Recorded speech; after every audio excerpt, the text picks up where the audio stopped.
Hey guys, welcome to Tricking Tips Part 3. My name is Ivar, and today we're going to talk about solo sessions. What are the benefits of solo sessions, and how can you make those solo sessions productive for yourself?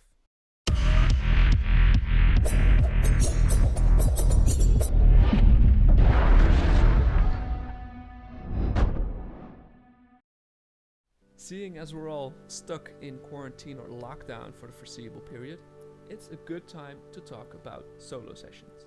Solo sessions are obviously sessions where you trick by yourself. Being able to do that is an important skill to have. If you don't do it, or if you're not able to have a session by yourself, then you probably have a dependency on other people. Then when you're at the session with other people, there's this energy, there's this hype, everyone's going crazy, and everyone's doing all these different kind of tricks. So there's a lot of input from all sides, and that means you can just latch on to, oh, that's a good idea, oh, I want to do that, or maybe ask someone else like, hey, I want to do this trick, can you either help me with it, or do you have a fun idea that I could do with it? And that's of course very good, but it is also a very important skill to be able to train by yourself, to have fun by yourself, to have a rewarding tricking session by yourself. And today we're going to talk about all the benefits from solo sessions. So how can you make those solo sessions as good as possible, and how can you enjoy them and let them help you with your tricking journey. Benefit number 1. You can train wherever and whenever you want. If I want to roll outside right now, have a grass session, I can. If I want to, if I'm lying in bed at night and it's already past 12 and I feel like energetic and I want to have a session, go ahead. If I'm waiting for the train and I want to throw some tricks before I have to get on, go ahead. All possibilities. Maybe I've just watched a video and I feel really inspired to do tricks, or if I saw some crazy Michael Guthrie new drop on Instagram or on YouTube and I'm like, okay, I want to try this right now. You can just do that. So training wherever and whenever you want is a very big benefit of solo sessions. Benefit number 2, you can focus more on tricks and combos and drill those more than you would when you're at a session with people. Well, it probably is not that bad when you have a small session with a couple of friends, but especially in bigger sessions and even worse, gatherings, people tend to not do tricks or combos a lot of times because you don't want to take up floor space, you want to be on the floor, you want to impress people, something we'll talk about later as well. So you tend to focus less on doing one combo and making it look really good, or doing one trick and just trying to perfect it. And that's very important to increase your overall tricking style, obviously. Because if you struggle with, let's say, a cork, you're not going to do it 100 times on floor when everyone's doing crazy new stuff and getting inspired and going all over the place with their tricks. But a solo session is an optimal time and place for just doing one trick or one combo just a lot of times, and just slowly grinding and making it better and better and perfect, and making it look better and making it flow better, so you can really perfect your tricks there.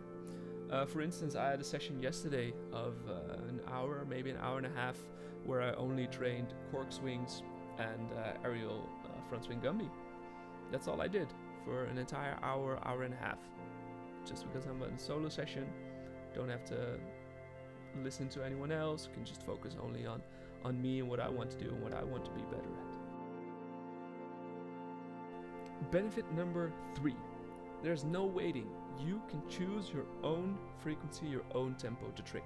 If you want to do infinity combos and then have a couple minutes rest, that's fine, especially if you're training outside or on the grass. It's the middle of the day, you have all the time in the world. You can just take however long you want.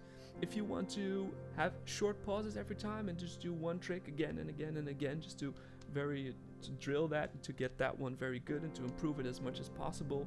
And also maybe if you want to improve your endurance and your stamina, you want to go kind of high frequency before taking a rest, that's all possible when you have a solo session, because you don't have to wait for anyone else that's doing their tricks. Benefit number 4, there's no distractions. Usually when I'm at the session, especially if I'm at the session with friends, we tend to have fun together. Obviously, we make jokes, we film each other, we chill, we wait for each other's turns. Sometimes I see them do something and I get distracted by that because I'm like, okay, I want to try that too. And all those distractions can really hold you back from your own process. When I'm teaching as well, usually when I'm teaching, first there's like a guided part where I'm the teacher, but then I open up the session. And during the session, or when there's an open session, I still have to like look around and like see if everything's safe. Kids often come to me with questions, and that's okay, obviously, because that's what I'm there for, but it can distract me from my own process. So if I want to have a session, it's usually very hard to combine that with like an open gym and me just making sure everybody else is safe. Of course, when you're training with other people, you can really hype each other up, you can inspire each other, you can give energy to each other, but that can be very distracting from your own process. And it's very empowering to be able to hype yourself up when you're all alone, to get in the zone and be like, okay, this is what I'm gonna do, this is hard, I need to get my focus, and I'm gonna do this by myself. That can be a really strong and powerful feeling, and it's something that you only get with a solo session. Benefit number 5, getting to know your vision of tricking. When you're with other people, you are influenced by them. You're influenced in your trick choices, you're influenced in what you think you want to learn, but when you're by yourself, it's only you. So you tend to be more true to what your vision of tricking is, to be to approach a session in a different way, to approach tricking in a different way than you would when you're with other people. For instance, when I train by myself, I tend to be more experimental and more creative, and I try to think of a lot of different ways to do tricks or to do combos and different combo structures than when I'm training with other people. With other people, I tend to try more like harder combos and real strong bangers and let the creative part of tricking like lay on the side for a little bit. But when I'm training by myself, I tend to pick up that part, and that is a way of expression of my vision of tricking. And it's very important to get to know your own vision, because that's how you look at tricking and how you can make it fun and rewarding for yourself. So that's a very important part. Benefit number 6, you don't have to show off to anyone. You can just do whatever it is that you want to do. You don't have to do crazy bangers, you don't have to do really difficult tricks, you don't have to do things that everyone else is doing in the way that you would often be influenced or that you would often see at sessions or gatherings.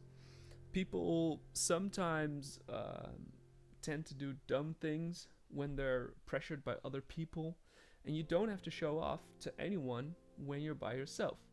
Of course, getting the hype from other people can be really good, but it's also very important that you're able to hype yourself up. And that brings me immediately to point number 7, and that's becoming self-dependent. It's a very strong feeling, it's a very rewarding feeling when you're tricking by yourself and you know that you're just tricking at your absolute best and you're doing everything that you can, and you really drive yourself to becoming a better tricker. And that's a really strong feeling, and I think one that is very essential to having a good and rewarding and fun tricking journey, as we've talked about before. All the good people, all the top level trickers, all the trickers that have the most fun in tricking are people that have pushed themselves, that have trained by themselves, that have become the best version that they can be. And being able to do that on your own without a teacher or without friends to hype you up is a very empowering and strong feeling. And that brings us to the end of this video. So I highly recommend you train by yourself once in a while. Especially now with the quarantine and the lockdown, there's plenty of time. If you're allowed to go outside, obviously, or if you have a garden or a yard, there's plenty of time to go out there and train by yourself, hype yourself up, make yourself better, and really, really enjoy that process. I hope you like this video. If you do, please like, share, subscribe, whatever, follow. And if you have any questions or comments, you can obviously let me know down below. You can, as usual, send them to me on Instagram. And I look forward to hear what you guys thought of this video and maybe what you think I should talk about next. So, thanks a lot for watching, and I'll see you guys next time.